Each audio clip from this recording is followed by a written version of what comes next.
नमस्कार, news nation आप देख रहे हैं। आपके साथ मैं हूं विद्यानाथ झा। देश में एक्सप्रेसवे की राजधानी बनने वाला है उत्तर प्रदेश। अगले 5 सालों में यूपी को करीब दर्जन भर एक्सप्रेसवे मिलेंगे।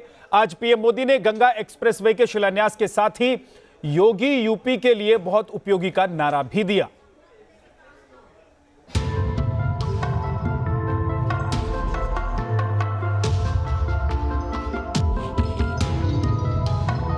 यूपी प्लस योगी बहुत है।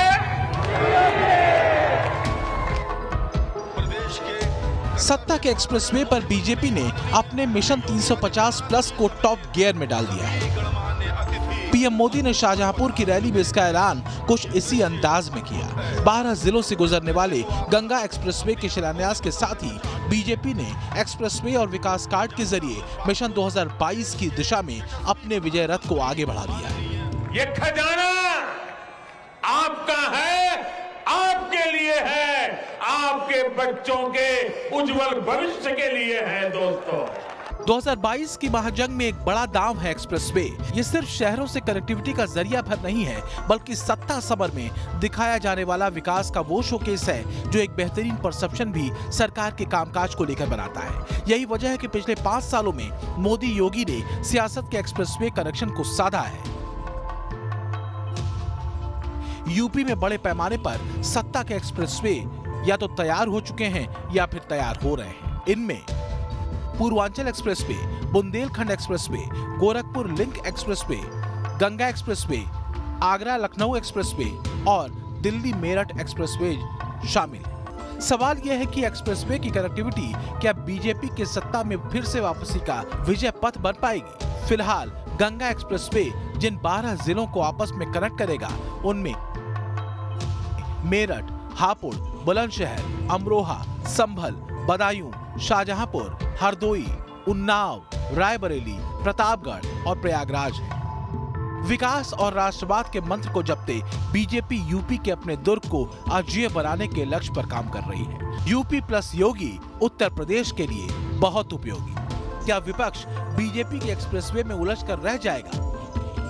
फिलहाल जितने आक्रामक तरीके से विकास के रोड मैप पर बीजेपी अपनी रणनीति को कस रही है, उससे बड़ी लाइन या मॉडल विपक्ष को खोजना होगा, वरना सत्ता सिद्धि सिर्फ जातीय समीकरणों को साध कर या कथित सेकुलरिज्म के पुराने झुंझुने को बजाकर नहीं मिल सकती।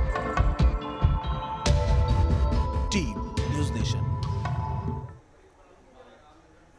पीएम मोदी ने योगी आदित्यनाथ को उपयोगी बताया, वहीं योगी पर वार करते हुए अखिलेश यादव ने उन्हें अनुपयोगी बताया है।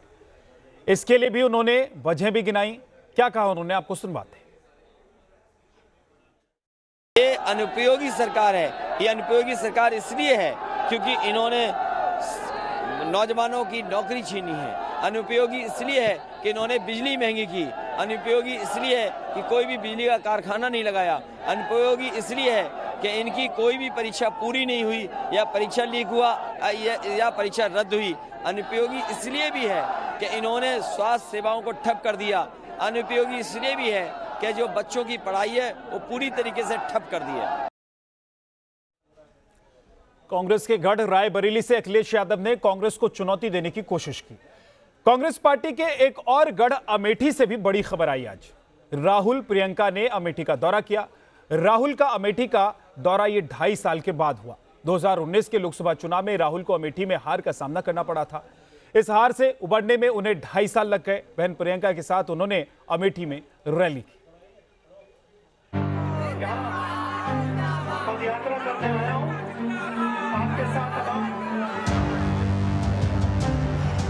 यूपी के महादंगल में कांग्रेस के लिए करो या मरो की लड़ाई है।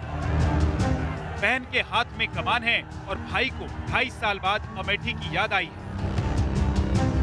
2.5 साल पहले कांग्रेस के पारंपरिक गढ़ में राहुल को हार का कड़वा घूंट पीना पड़ गया था। 2.5 साल बाद एक बार फिर गढ़ में लाज बचाने के लिए संघर्ष है। लोकसभा में मिली हार की टीस को विधानसभा चुनाव मेकअप करने की कोशिश है। प्रियंका और राहुल 6 किलोमीटर की पदयात्रा के जरिए अमेठी की जनता का आशीर्वाद लेने के लिए निकले। राहुल ने अमेठी में रैली को संबोधित किया और एक बार फिर हिंदुत्व के पिच से पीएम मोदी और बीजेपी को ललकारने की कोशिश की। हिंदू और हिंदुत्ववादी झूठ का प्रयोग करता है। हिंदुत्ववादी अपने डर के सामने अपना सिर झुकाता है। हिंदुत्ववादी अपने डर को नफरत में, हिंसा में बदलता है। ये फर्क है भाई और बहन।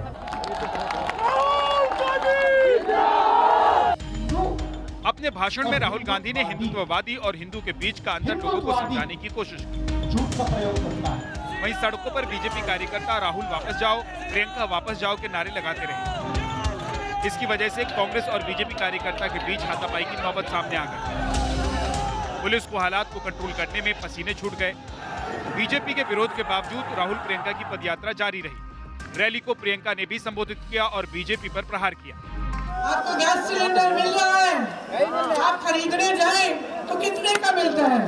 1000 रुपए का सिलेंडर। सरसों का तेल कितने का मिल रहा है? 200 रुपए का।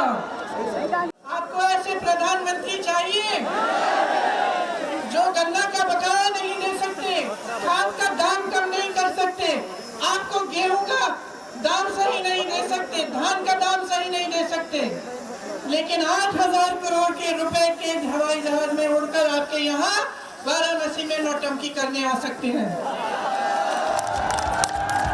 तमाम जानकारों का यही मानना है कि यूपी के महादंगल में कांग्रेस कमजोर है, टक्कर में ही नहीं है, लेकिन प्रियंका कार्यकर्ताओं को चमत्कार का भरोसा दे रही हैं। परिवार के पारंपरिक गढ़ में पदयात्रा के जरिए कार्यकर्ताओं का भरोसा बढ़ा रही हैं। Team news nation.